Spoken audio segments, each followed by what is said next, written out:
Jean-Loup Lafont et Yves Saint-Martin à Longchamp pour le tiercé dominical. Et puis on se retrouve pour la finale de Wimbledon. Tout de suite après ce tiercé, vous ne manquerez rien. Inutile de vous le rappeler, de cette finale.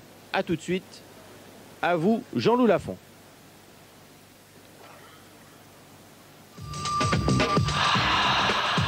Tout de suite, direction Hippodrome, pour rester dans la course avec la 5.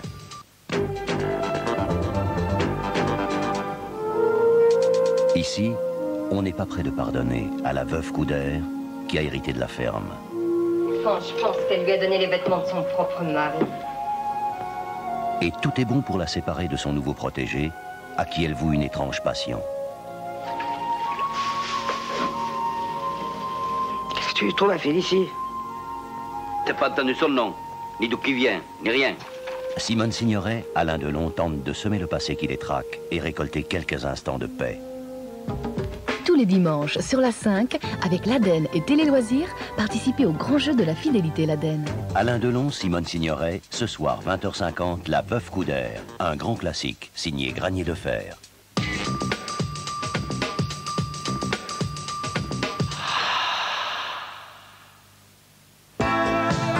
Omar Sharif et le journal Tiercé Magazine, la même passion de gagner. Tiercé Magazine.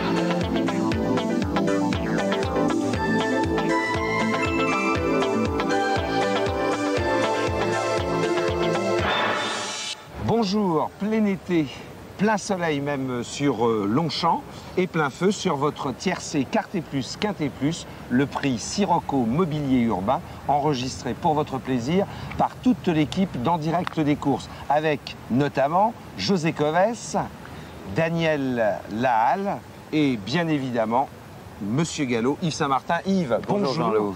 Et en ce dimanche, Yves qui est placé sous le signe de la vitesse, est-ce que vous vous attendez à une course rondement menée?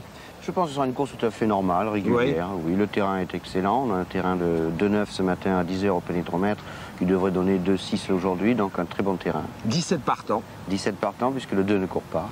Alors tout de suite, merci Yves, direction les boîtes. On retrouve les chevaux derrière les boîtes alors que le numéro 2 est non partant, c'était Toby Henry. Avec notamment au premier rang, vous voyez l'As Barreau. C'est une casaque violette avec des étoiles blanches.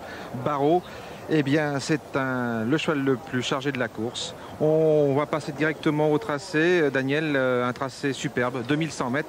Une belle distance. Oui, 2100 mètres sur la grande piste de Longchamp, un parcours sélectif avec une montée assez raide, une descente et une belle ligne droite d'environ 550 mètres.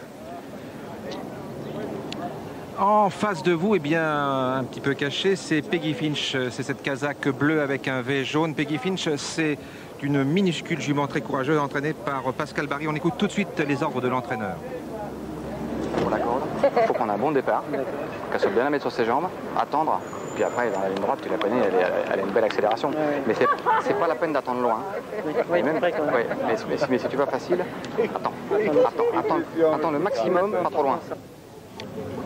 Attends le maximum, mais pas trop loin. C'est toujours une tactique très difficile à faire dans un lot touffu. Simplement, il faut remarquer que cette Peggy Finch que vous voyez là, juste devant sa stalle, eh bien, c'est une jument qui est toujours d'une extrême régularité. Elle a couru 7 fois et à 6 reprises, elle a terminé dans les 3 premières. Donc, c'est une pouliche en acier trempé. Oui, là, vous apercevez le numéro 16, entraîné par Alain Royer-Dupré, Favagello, monté par Thierry Jarnet, qui vient de remporter, on peut bien le dire, le prix Hubert de Chaudenay, un groupe 2. Maurice Philipperon, qui nous revient de Hong Kong, il monte Be My Crystal, un cheval très caractériel qui vient de décevoir à plusieurs reprises. Maurice Philipperon le connaît puisqu'il l'avait déjà monté l'année dernière. Eh bien, ce Be My Crystal est à une cote, disons, moyenne, puisqu'il est à 18 contre 1.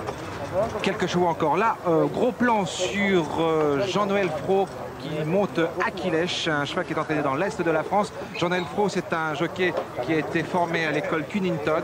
Et c'est un cheval qui est très estimé. Et j'ai rencontré Jean-Noël avant la course. Il y croit beaucoup. Il est à la cote de 20 contre 1. On va suivre le comportement de ce Aquilèche, entraîné dans l'Est par José Antoniello. On écoute, il reste plus que 3 chevaux à entrer dans leur stall. Au premier rang, c'est Apir, voilà, Favagello, suivi par Vacation, monté par Dominique Boeuf, et le départ est imminent. Si tu m'as plu, j'avais demandé. Ah, j'ai tapé, oui. Attention. Parti. Ils sont tous bien partis à l'exception de Miatouchka, mais là ce n'est pas une surprise. C'est une jument qui prend toujours ses aises en début de parcours, en tête de la course. Tout de suite Fairchild qui a pris un très bon départ avec Cadalco, avec Dioscoride. Et à l'extérieur, Yonadi monté par Freddy Head. Le peloton s'est regroupé, nous allons passer derrière le petit bois alors que Miatouchka ferme la marche avec aussi Mataroun. Le long de la corde, Fairchild à ses côtés, nous avons Cadalco, derrière Apir, Dioscoride, c'est la casaque de Madame Delduc. À l'extérieur, Maurice Philippon avec ce Be My Crystal. Toujours Fairchild en tête le long de la corde. Dioscoride qui va très librement. Il vient de causer une énorme surprise à Saint-Cloud. Il pourrait bien renouveler cela aujourd'hui sous la poigne d'Alain Lequeux. Derrière lui, les 2 compagnons d'écurie, Cadalco et El Banquero. Tandis qu'à l'extérieur...